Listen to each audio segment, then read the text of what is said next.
महादेव. दीक्षा किचनमध्ये तुमचं सर्वांचं स्वागत. कशा आहात तुम्ही? मस्त आहात ना? आज आपण खोबऱ्याची चटणी बनवणार आहोत. 3 ते 4 चमचे तिखट घेतले.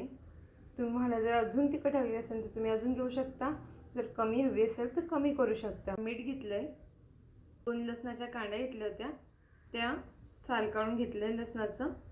छान असं लसूण पॅन ठेवलंय, तुम्ही तवा सुद्धा ठेवू शकता. आपण खोबरं भाजून घेऊया. खोबरं छान भाजून घ्यायचं आपल्याला. असताना वरतून थोडंसं तेल घालते मी. छान असं बारीक गॅसवर भाजून घ्यायचं आहे.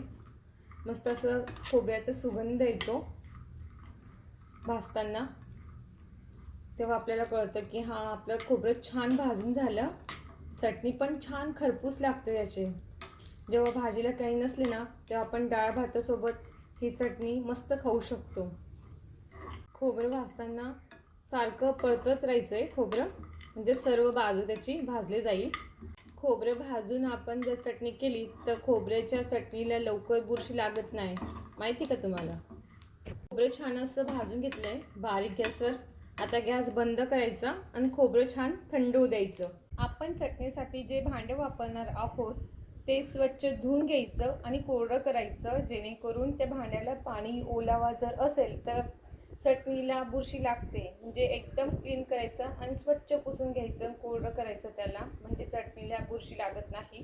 भांडं घेतलं, लसूण घेतला, पावडर घेतली, काश्मीरी मिरची, लाल चटणी, नुसार मीठ घालूया. भाजून घेतलेलं खोबरं ॲड करून घेऊया.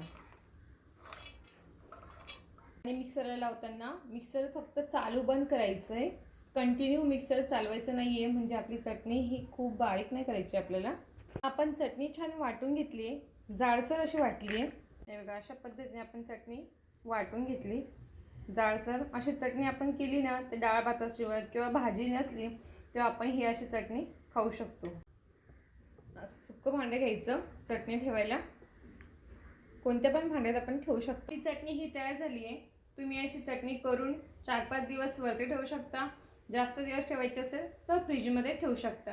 अशी चटणी तुम्ही करून बघा, खाऊन बघा. तुम्हाला कशी आवडली तर मला कमेंट करा. असेच नवनवीन व्हिडिओ बघण्यासाठी व्हिडिओला लाईक करा, चॅनलला सबस्क्राईब करा.